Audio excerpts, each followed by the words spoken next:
How do I make the recording stop? Good. Not sure. Maybe you can leave and then I can join and then you can. I know how to make you host. You do? I do. He's upgrading his knowledge. Yes. But I don't know how to make the recording stop.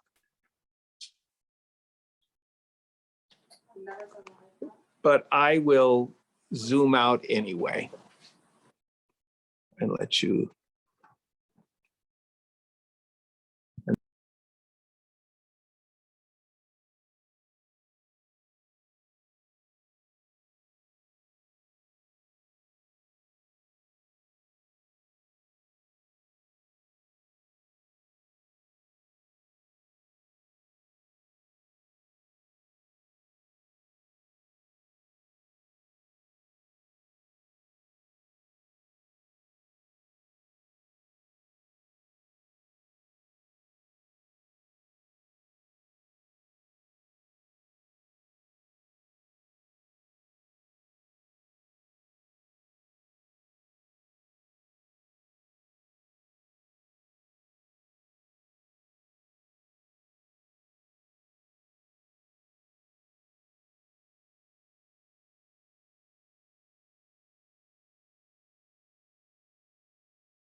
Om Namah Shivaya.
Gurur Brahma, Gurur Vishnu, Gurur Devo Maheshwaraha, Gurureva Param Brahma, Tasmai Shri Gurave Namaha.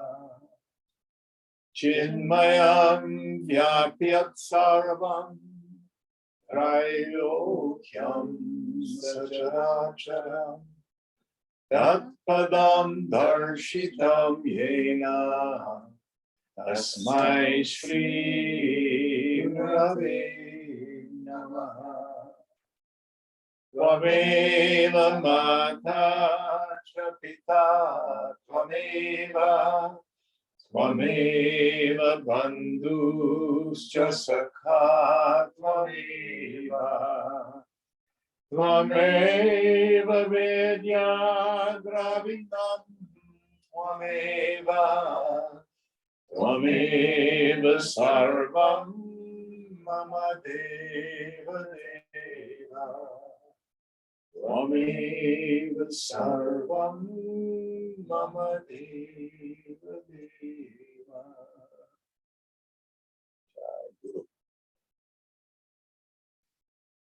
Om Sahana Bhavatu Sahana Bhunatu Sahaviryam Karavavahai Tejasvinavadhitamastu ma vidvishavahai. Om Shanti Shanti Shanti.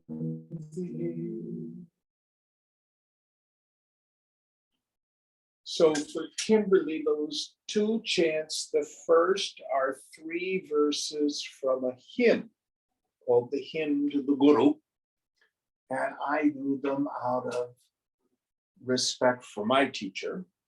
And then the second one is a prayer that our study be efficacious and successful together. Now, before we dive into the text, is there anyone here tonight who's got a car who can take Fang to the bar after class? I can take it. So relax, you do not need to worry. Okay, Thank you. and don't forget the food. Thanks, Jim. So tonight we start the 12th chapter, the Yoga of Devotion, Bhakti Yoga. And Puneet's going to help us out. What page are you on? 11th chapter. 12th chapter. 12th chapter. 8:31. 8:31. Thank you, Kimberly.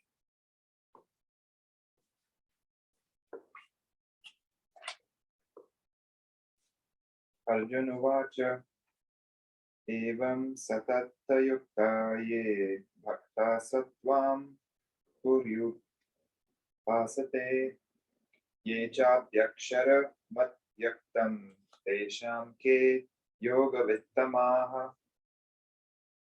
Arjuna said, those devotees who ever steadfast thus worship you, and also those who worship the imperishable, the unmanifested, which of them are better versed in yoga? So this verse has been the source of some conflict among various sects of Hinduism. Some say worshiping Krishna as the supreme personality of Godhead is the better path, and the first verse of the 12th chapter says so. Then the Advaitins say, oh, it is Krishna is yourself. You are to worship Krishna as the ineffable, the nameless, the formless, the ground of being. Which is the best? To worship God with a form, or to worship God as your own essential nature, the core of your being? Very important question. And now let's see how Krishna responds. The next verse, please. Shri Bhagwan Uvacha Maya Vesha Manoye Mam Nitya Yukta Upasate Shraddhaya Parayopetas Te Me Yuktama Mataha. The Blessed Lord said, those who, fixing their mind on me, worship me, ever steadfast and endowed with supreme faith, these, in my opinion, are the best in yoga. So here Krishna says, those who worship him, ever steadfast on him, are the best in yoga. But what does he mean by this? So, as we study Gita, let's review that we study Gita, the verses, the teaching is on 3 levels. The first we call it Dharma Shastra. That means it gives us behavioral things to do. Do this, don't do that. Another level to hear it is when we're identified with Arjuna. Arjuna is the spiritual every person. So the questing yogi, what are the things we are to do? Then we can also study Gita identified with Krishna. Krishna, when he speaks from a full state of yoga, whatever he says about himself is true about you, the real. So the exoteric meaning is those who are fixed on Krishna, they are the best and most beloved. Okay. Hare Krishna, Hare Krishna. Is that what he means? At one level, okay. It's better than praying for stuff.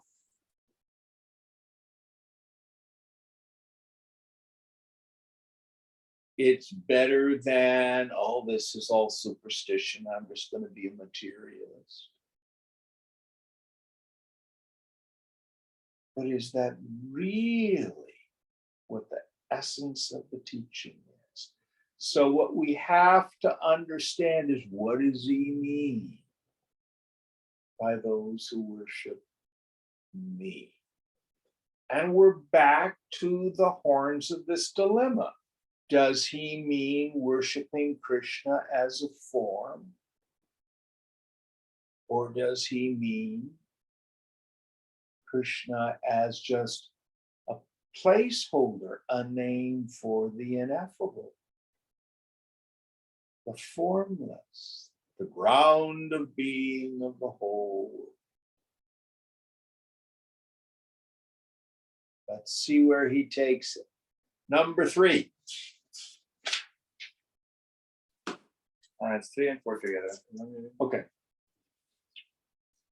Ye tvaksha ramanirdeshya avyaktam paryupasate sarvatraggamachintyam cha puthasthama chalam dhuvam sanyam yenendra gramam sarvatra samabudhyayah te prapnuvanti mameva sarvabhu tahite rataha.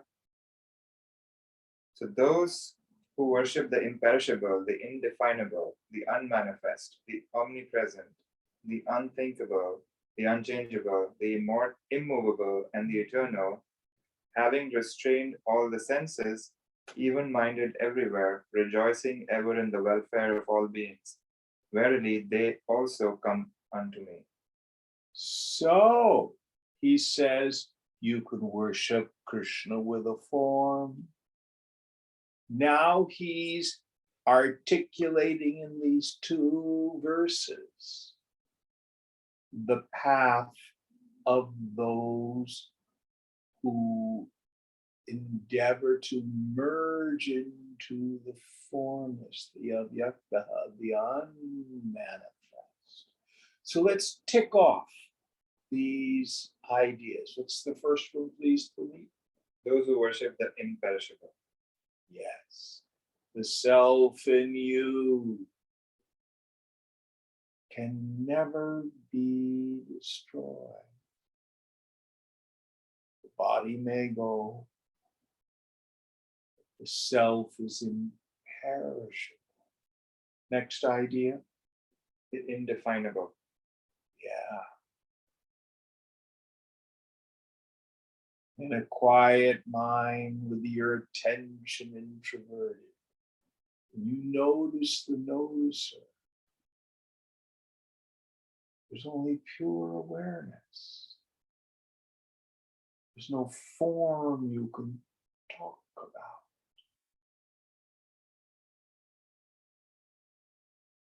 It's indefinable. Words just don't go there. Next idea. The unmanifest. Yeah. So, am I ever going to see the self in meditation and gold white light? That's it. No. It's not something you can know as an object. It's the one doing the knowing. Next idea. The omnipresent. Yes. When are you ever not you? Oh, I had a wonderful week, Jim. Great. Who knew it? I did. Oh, Jim, I had a terrible week. All these feelings came up. I'm so sorry.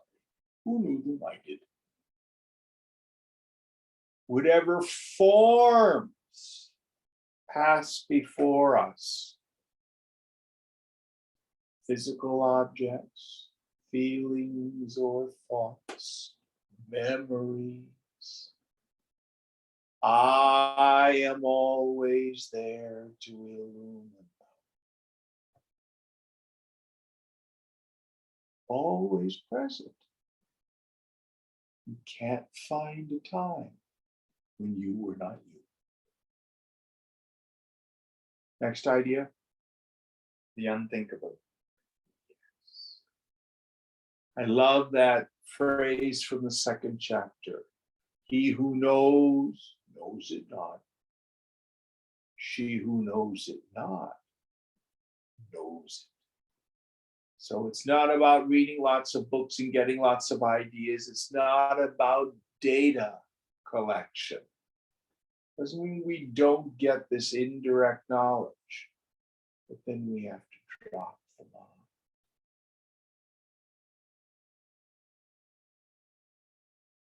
We have to unknow.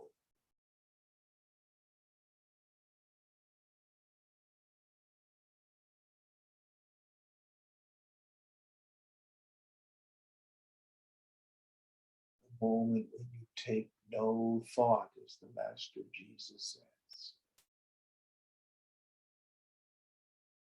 Next idea. The unchangeable. Yes. Body changes, my feelings change, my thoughts change. But one of the things we want to do is continue this investigation into the self to prove to your mind that your self actually never changes.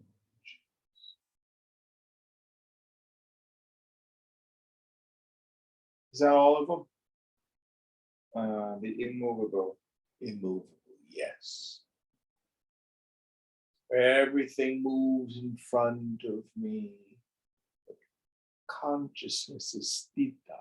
It's stable, it's still. It does not move. Like space, we can talk about there's space inside the glass and room space outside. So when I move the glass, have I moved space? No. Nothing's happened to the space. There's not really space in the glass. The glass is in the space. So your upadhis, your equipment, your body, mind, intellect, they are in consciousness. Seems like I'm inside my body, but actually your body is in you. Next idea. And the eternal. Yes. So you are outside of time and space, birthless, changeless. So, practically speaking, Bhakti Yoga is where you love God until you disappear. Worshipping the unmanifest, the ineffable, is where you turn the mind inward till all forms disappear, meaning the ego sense and any form of the divine. Then there's one more idea in these verses, isn't there, before we go on? Yeah. So having restrained all the senses. Yes. So this is an indication of meditation. What does this mean? In a moment when you're sitting in meditation, mind has slowed down through practice. It's gotten quiet. In the space between thoughts. By senses here, we mean not only the five outer senses, we mean the feelings and the thoughts. And they've reached a place of quiescence. But the attentive faculty is turned inward. And we notice the noticer itself.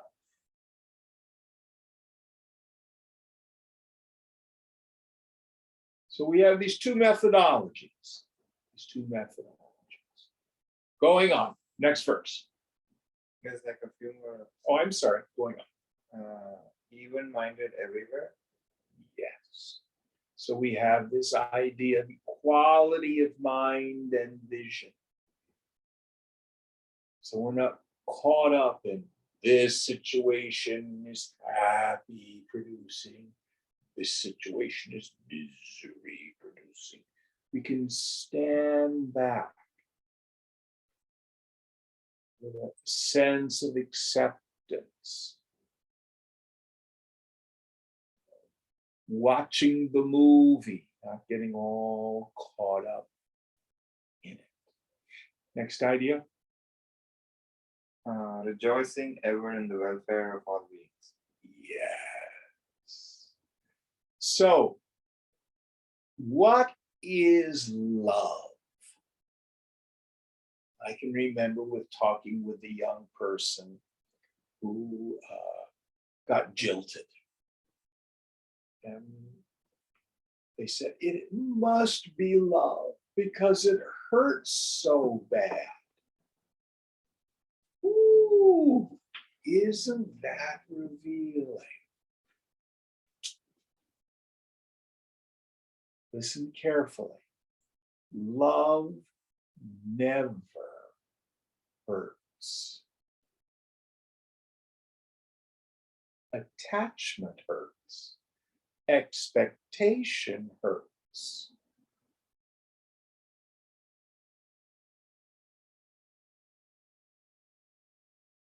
Craving hurts. Love never hurts. What is love? Genuinely wishing the well-being of another.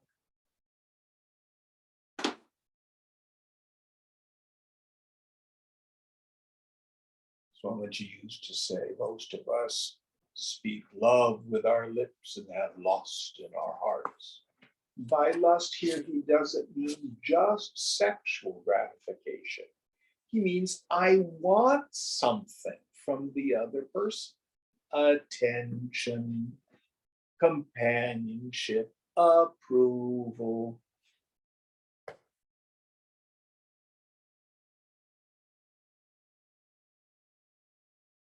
Love never hurts.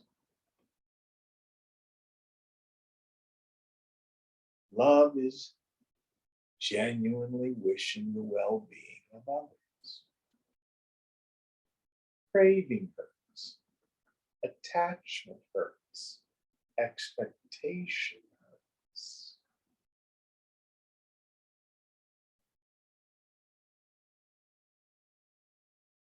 Any of you see the sunset tonight?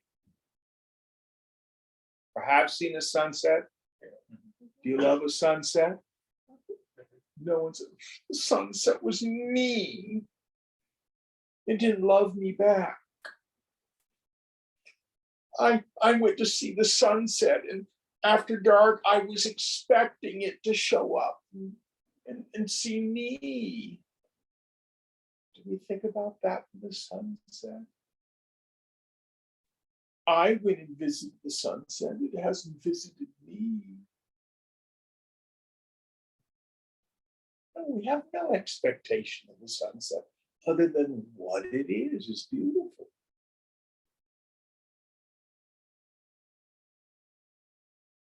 This is love.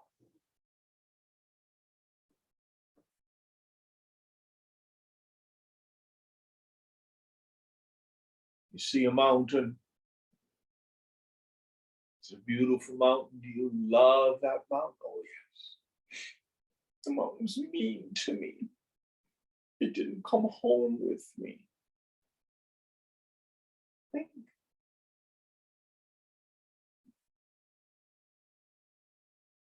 So yoga invites us to redefine love. In Sanskrit, paradoxically, there is no word that I know of for the Western notion of romantic love, the chivalric notion that comes out of the courtly love tradition of Europe. There's the knight down below pining away, and there's the princess up in the tower, and she's trapped with the old lord, and they pine away at their unrequited love. You know, there's stories about that. The troubadours sang about all of that. No such idea in Sanskrit. We have sniyati and lubyati. Aren't those the two words you learned, Puneet? Mm-hmm. How would you define it? Sneh is, say, something to do with stickiness. Or... Yeah. Sticky and attached. And lubyati? Like to obtain something. It's like to obtain something, like possess something. Possessive, greediness. Those are the only words they have, and they in the dramatic literature they're made fun of. Now we have the word prema. Prema means love. Most frequently used to describe our feeling for God.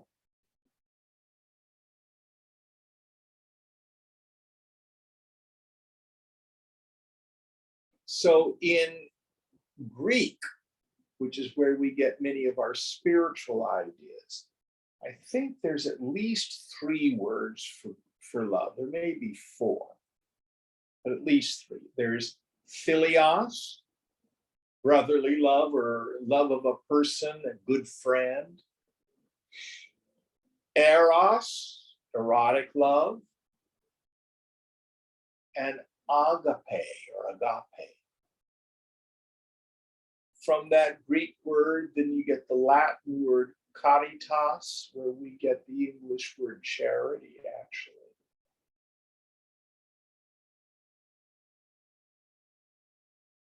Ubi caritas, Deus ibi est, very famous saying.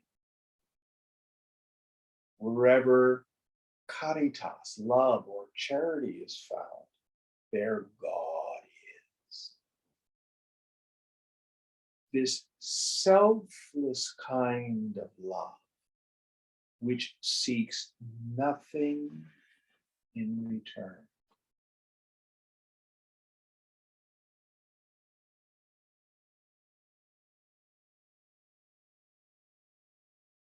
Something to think about. All right, next verse. This, I think, is the crux of the whole chapter right here.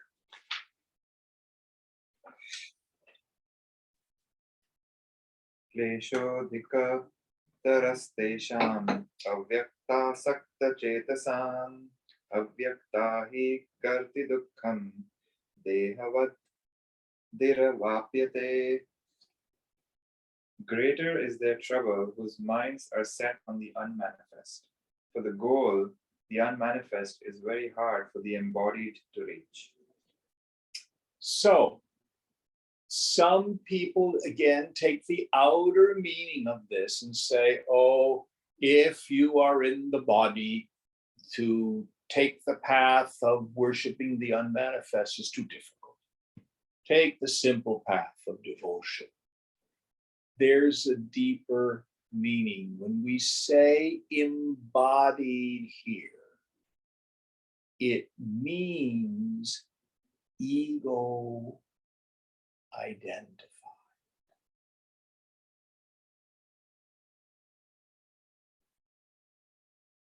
The personal God, however you wish to conceive of it. I worship the Divine Mother. I worship Lord Krishna. I worship Jesus. I worship Athena. I worship the spirit of the universe in nature.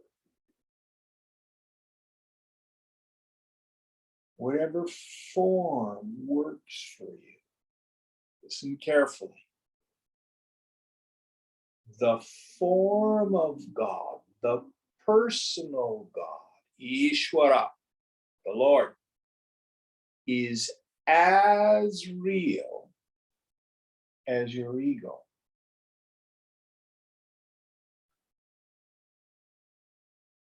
If you've tuned up the mind and you dropped all ideas, the ego goes, your ideas of God go.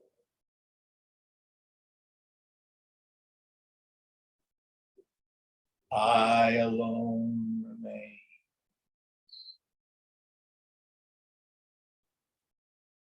But that person is the greatest of fools, who's triggered and identified. I think I'm Jim. I think I'm this body, and I have my problems. And I am upset. I am triggered by this. I am caught in this syndrome.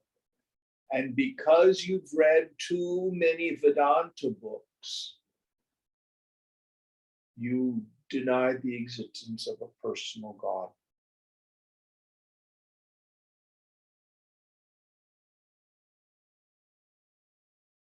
If you think you're your body, all these things of Jagat Mithya, the world is an illusion, the forms of God aren't real, is nonsense. If you think you're a person, no blame. That's caused by the Lord's Maya. Then by all means, hang on to the feet of the Lord. In the cosmos, which from the absolute is just a dream, but if you're in it and it's real to you, if the jerk at work seems real to you, if your mortgage seems real to you, if your loneliness seems real to you, then the intelligent person hangs on to a personal God. Now it's really interesting. In the 12-step traditions, as we have gotten them from 1939 on, revolutionary idea came in that. Turning your will and your life over to the care of God as you understand God. They worked very hard to make sure it was not religious and non-sectarian. Well, Indians have been doing this for thousands of years. The same family. You know, daddy will worship Vishnu, and the mother will worship a form of Devi, the goddess. The child, oh, I'm a yogi, I worship Lord Shiva, you know. No blame, no problem. Everybody approaches God in the form that they can relate to. We have this term called Ishta Devata, wished for God. Now, many families will have like a family deity. Did you have one in your family, Puneet? I think you're the only Indian here tonight. Did your family No, have I an did not. Ishta Devata? No, I didn't. No. I guess like Vishnu in some ways. My dad was a huge Vishnu fan. Yeah. But if you wanted to be a Shiva devotee, there's no conflict, right? Mhm. Yeah. It's just accepted as part of Hindu culture. It's just accepted. And all the gods are of value. So, what you need to do is come up with a higher power that works for you.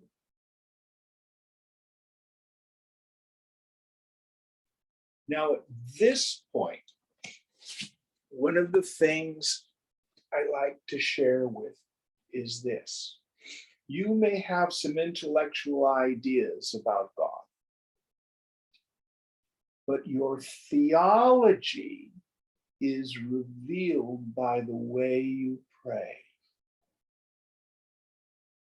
You want to know how someone believes, how they approach God. Listen to the way they pray. Many of us, oh, I believe in a loving God, except if I don't behave, I'm going to go to hell.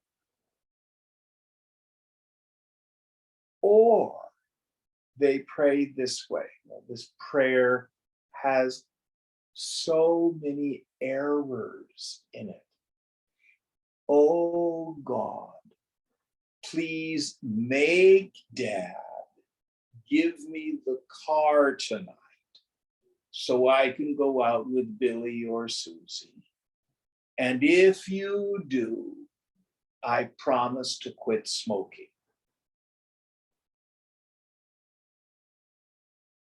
Do you ever do a prayer with that kind of form? And let's look at what's in it. Oh God, please, do you beg God? Do you realize what kind of God that indicates that you have? A neurotic one. Come on, Fang, beg. I love it when you beg. If not, your life's just going to suck. Come on, beg, beg. There's no such God. Your God's not neurotic. If you've got a neurotic God, fire him. What do we do? Oh God, please make Dad give me the car. God's not your errand boy. God doesn't do windows. God, my windows are dirty. Do my windows for me. God, there's no such God.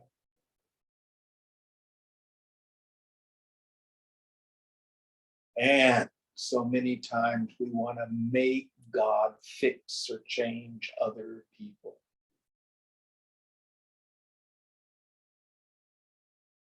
So are you giving God orders? There's a very famous conversation that Abraham Lincoln had with his top generals. One of the generals said, "Mr. President, let us pray that God be on our side."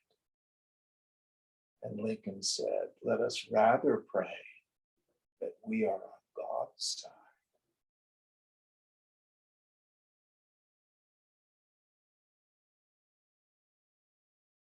Do you give your God orders? God, your errand boy.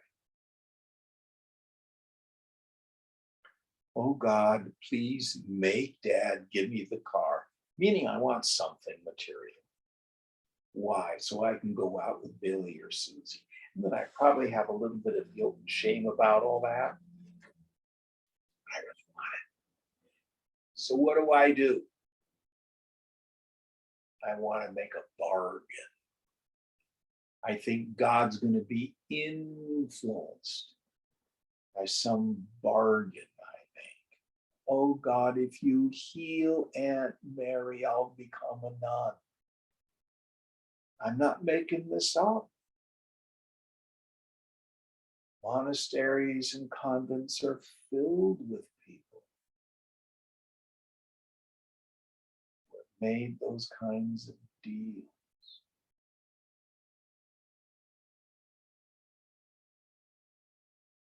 So examine the way you pray.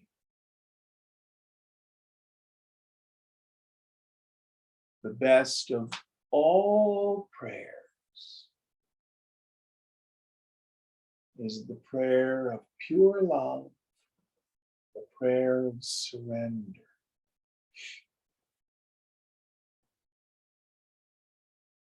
God, I give myself to you.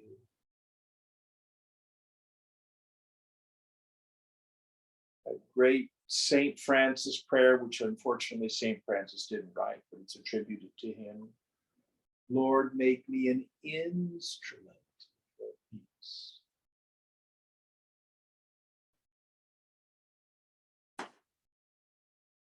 So it's a thing to look at. How do you? So this resolves the age-old question. Is the path of devotion better, or is the path of the non-dual jhana better? Yes. All depends on the state of mind of the yogi. Do not let intellectual inconsistency be a barrier. You can be a jnani on Monday.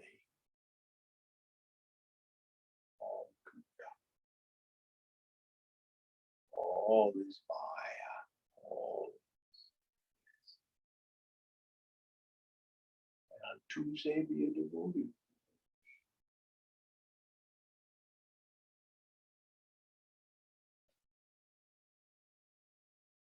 Any thoughts or questions on this? Why does the path of devotion happen in chapter 12 after like karma yoga and meditation? I have no idea. It's just where Vyasa put it. Some commentators talk about how the the Gita is divided into 3 sections of 6 chapters each. The first is about Tvam, you. The next is about Tat, who God is, and the last are the relationship between the 2. So this would be the end of the second section, I guess. I don't know why it's placed where it is. Good question. But the point I want to get at, if you can drop your personal sense of self, then your idea of God is separate drops too. But if we're identified, and I think I'm a person, and we're triggered to the point where I can't drop that personal sense of self. Here Krishna says it's hard. Then for the identified, the path of devotion is that incredibly important teaching. Any other thoughts or questions? I have a question. What if you don't pray? You don't pray to God. It's fine. But you still feel like you're a person. Well, you might try it. It opens the heart.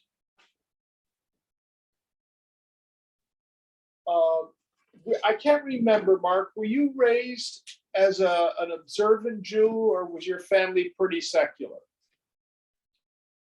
Secular. What? Pretty secular. So one of my favorite ways of worshiping God, because I do love it, because I'm basically a slut, is the Psalms of David. I love the Psalms of David. The Christians used them as well.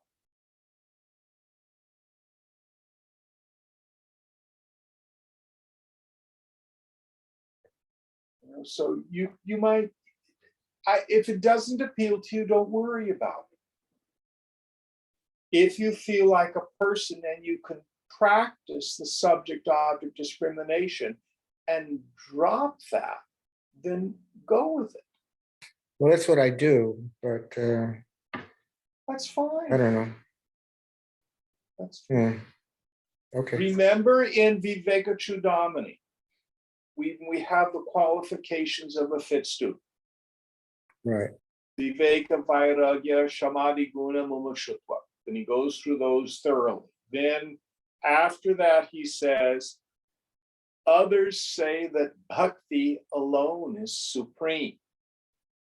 So he's drawing on exactly these verses from Gita. But then he redefines bhakti.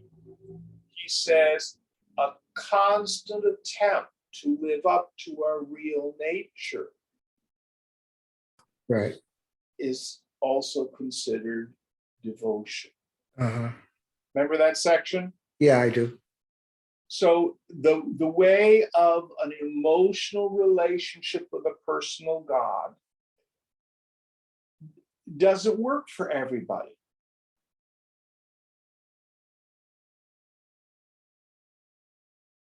Doesn't work for everybody. It's okay. Is that helpful? Yeah, it's like God is a moral principle, really, to me. It's like to do the right thing is I don't know. Well, I don't see a personal God though. the Vedanta scriptures say is that if you go to Mandukya, for example, God has a physical body. We call it the creation, the Jagat. God has a subtle body, the total mind. God has a causal body, the total vasana. We call that Ishvara. That's the intelligence that's running the universe. Right. So one of the things that can cause us grief is, I think I've got to do it myself. I've got to muscle my way through. I've got to push through life. And what yoga says is, let God do it, or trust the universe, or go with the flow. Let go and let God. But that's different than just trying to be a moral person, which is incredibly important.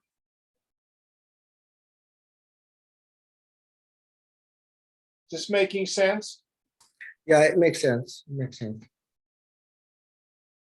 It takes a lot of the stress out of life when we begin to intuit that there's a beneficent intelligence in charge. And if we surrender to it, it takes a lot of the stress out of life. Yeah, that's a big that's a big change for me to do that. That would be a really big change. It's more like a struggle, like you say. Like you have to work at it. In the Yoga Sutra that Puneet and Sound and I are going through, pretty soon we're going to get the concept of what that text calls Ishvara Pranidhana, surrender to the infinite. I can't, he can, I think I'll let him.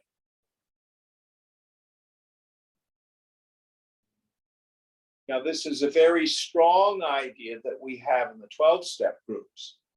One of the very practical methodologies is building what we call a God box. You can use like a mayonnaise jar with a slit in the top, or an old shoe box. And when you have a personal problem, you write it down, fold it up, and put it in your God box. Yeah. You physically turn it over to the infinite and let God handle it. Then once a year, you can do it on your birthday or something like that. You open up your God box and you see all the various things that God took care of. It builds our faith. It's all going to work out. Okay, that's interesting. Okay.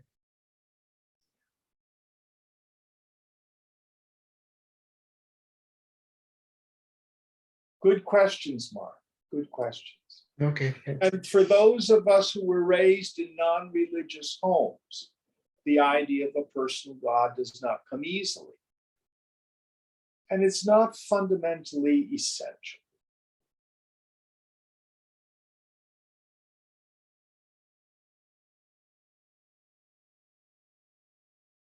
But here's another way where it can be useful. I was talking with a person who's afflicted with loneliness, and I just shared with them what I used. Okay, there I am going, oh, I'm so lonely. I want friends. I want a boyfriend. And what I would do is say, okay, my mind is saying I want these people. What I really need is God. Let me love God. Take all that longing and yearning and point it towards the infinite.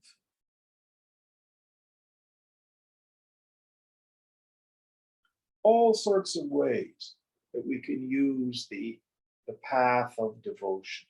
Have you ever been through Narada Bhakti Sutra with us before? I can't remember. Yeah, a long time ago. Long time ago. If you still have it, I do. drag it out and restudy it. Okay. Very good questions, Mark. Very good questions. How are you doing with all this, Kimberly? Is this new stuff? Is this? The parts that resonated the most are that love doesn't hurt, and the way that we bargain. Those were the parts that landed. In Hinduism, one of the oldest names of God is Surya, which means the sun. The love of God is like sunlight. You don't have to worry about getting up in the morning and going outside and the sun says, there she is again. We're going to shine on Fang. But Kimberly, no, she gets darkness and gloom today. The sun can't do that. It is its nature to shine, to bestow life and warmth. What it does. It is the nature of the divine to love us unconditionally, to love us constantly, to be available, what we say in theology, as a salvific principle, if we turn to it. It's a healing and restoring and regenerating presence. Now, someone can walk outside with a paper bag over their head and think, no sun today, the sun's being mean. Has that affected the sun? Has the sun quit shining? Got a bag over our head. So spiritually, what's the bag over our head? The little self in its various composite manifestations. My selfishness, my dishonesty, my fear. Oh, that's a big one. Chief activator of most of my character flaws. Control issues, paranoid self-observation. That's a big one. How am I doing? What do they think of me? Am I okay? Let me look good. Otherwise, nobody's going to love me.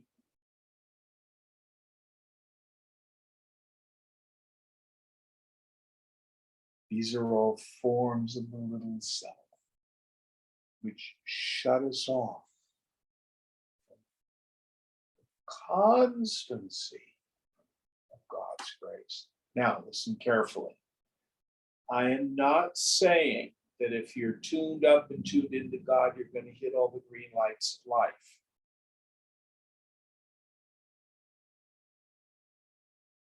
What good events or negative events come to us as karmic? But if you're tuned up and tuned in, you will be able to match calamity with serenity. It's no big deal.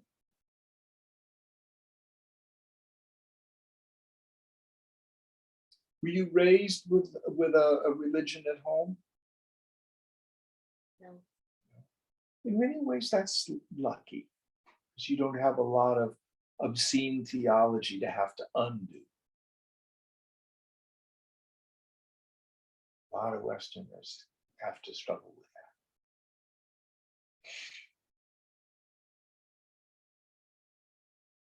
that. The religious idea that I got from my mother: sex is vile, base, filthy, and disgusting, and you save it for someone you love. That's crazy. A whole lot of them in there. But these are these religious ideas. The one that I think is the most obscene, God is love, but if you don't do what the church says, you're going to go to hell. It's obscene. You know that one, Trevor? Yeah.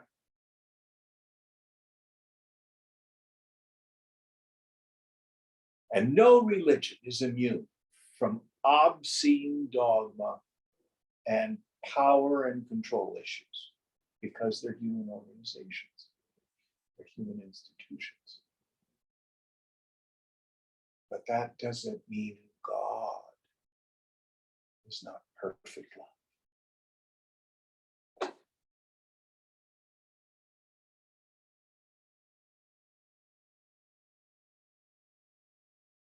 All right, going on. How are we doing up tomorrow? क्लेशोऽधिकः प्रस्तेषाम् अव्यक्तसक्तचेतसाम् अव्यक्त हि कर्ति दुःखम् देहवद्धिवराप्यते. Oh, sorry, I'm reading the same one. So there's two again together. ये तु सर्वाणि कर्माणि मयि सन्न्यस्य मत्पराः अन्यन्यैनैव योगेन माध्यान्यन्त उपासते तेषाम् अहं सुमद्धर्ता मृत्यु संसार सागरात् भवामि न चिरापार्थ्य मयया वेशि चेतसाम्. But those who worship me, renouncing all actions in me, regarding me as the supreme goal, meditating on me with single-minded devotion, yoga, for them whose minds are set on me, verily I become Erelong, O Partha, the savior to save them out of the ocean of finite experiences, the samsara.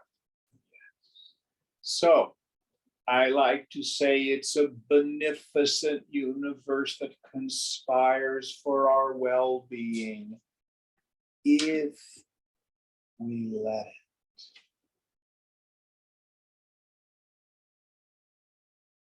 You don't feel close to God who moved.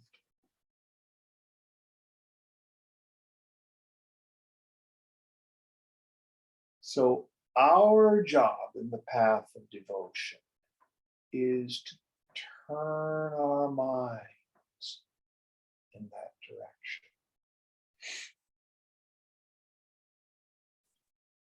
The Master Jesus was asked, Master, which is the greatest of the commandments? In Judaism, there are 613 commandments in the law. Which one's the most important? And he answered, Thou shalt love the Lord thy God with all thy heart, and with all thy soul, with all thy mind, with all thy strength. And the second commandment is like unto the first. Thou shalt love thy neighbor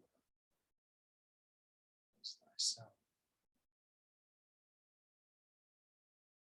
On these two commandments hang all the law and the prophets. These are two things we have to do.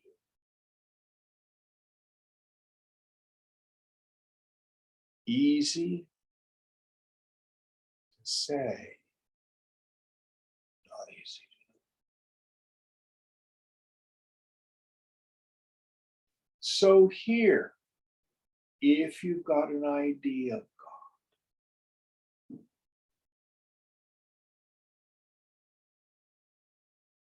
God as love, that's a pretty good one to start with. A loving God.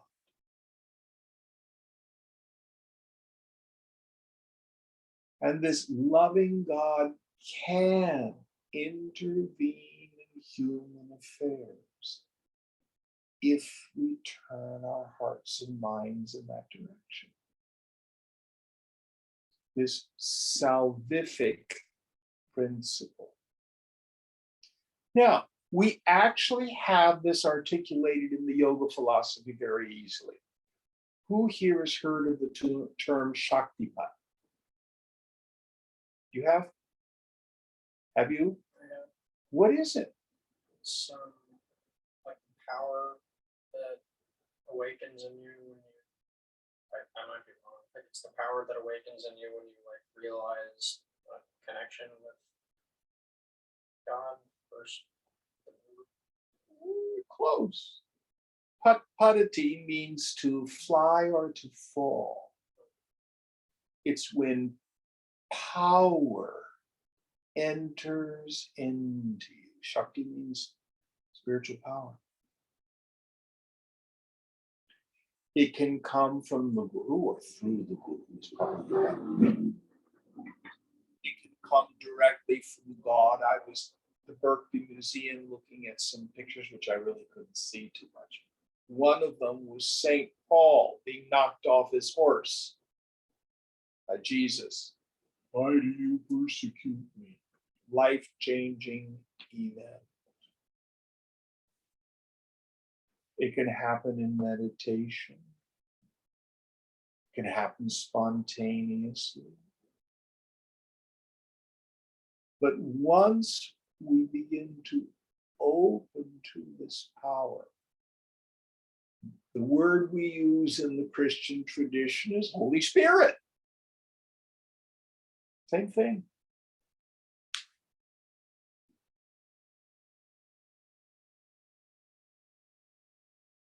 Which proceeds from the Father and the Son.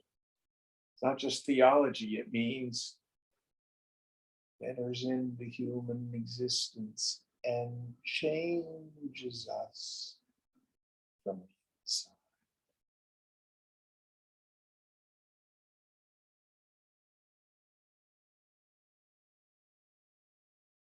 Understanding this, the most powerful of all prayers is, God, I give myself to you.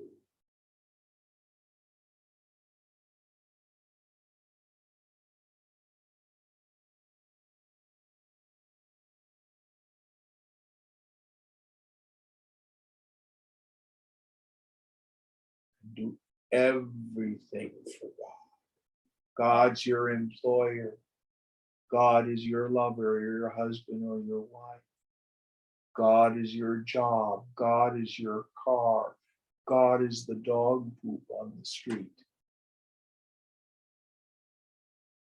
All my actions, the ego-driven person says, what am I going to get out of it? How am I going to get my needs met? But the bhakta, how can I serve thee? How can I serve thee? Where do you want me, Lord?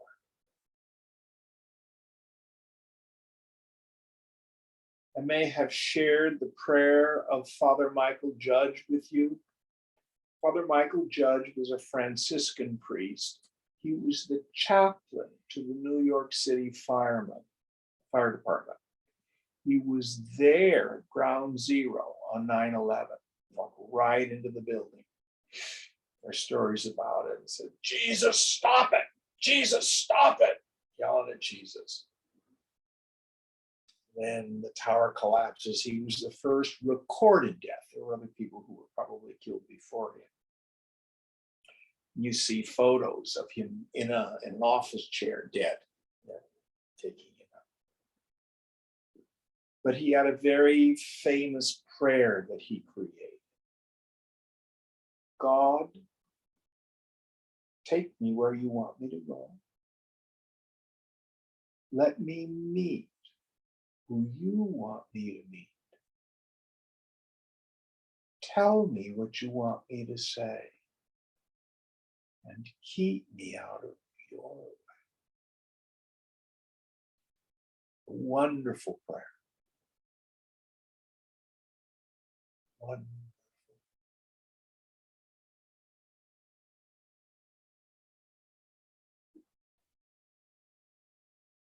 So here what Krishna is saying, place God at the center.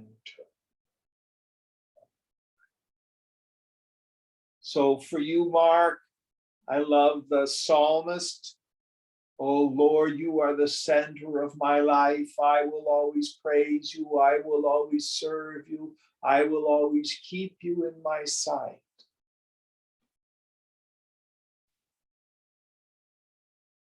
We have another word in Sanskrit, sharanam. Sharanam means shelter, refuge. In that same psalm, keep me safe, O God, for I take refuge in you.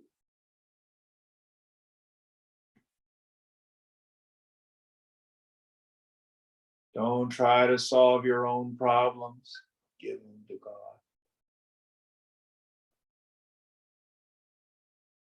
It's a wonderful way of surrender. How does Priya say it? Radical and continuous acceptance and surrender. That's what we're invited to do in the 12th chapter.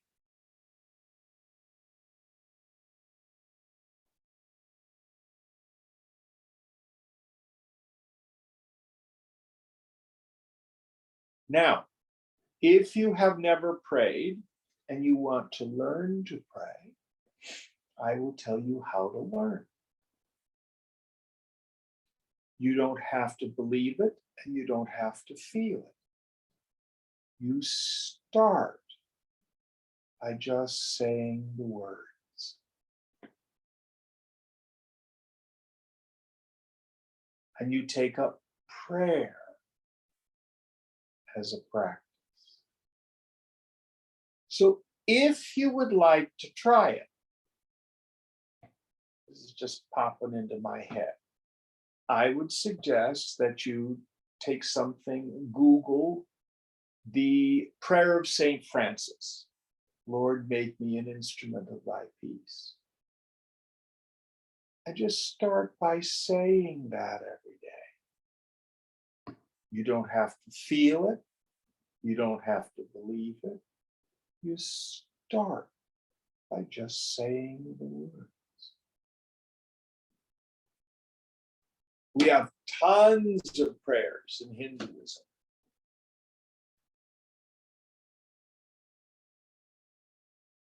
Asato ma sat gamaya, tamaso ma jyotir gamaya, mrityor ma amritam gamaya.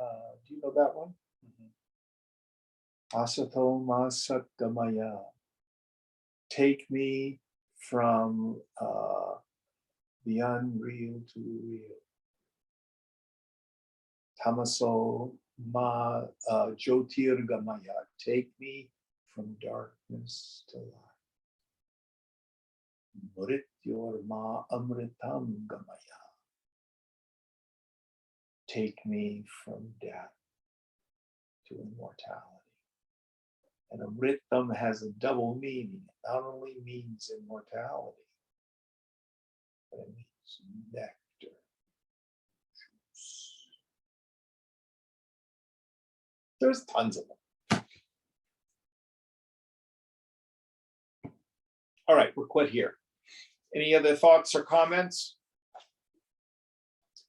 Om Purnamada Purnamidam Purnat Purnamudachyate Purnasya Purnamadaya Purnameva Vashishyate. Om Shanti Shanti Shanti. Hari Om Sri Guru Pyo Namaha. Hari Om. Om.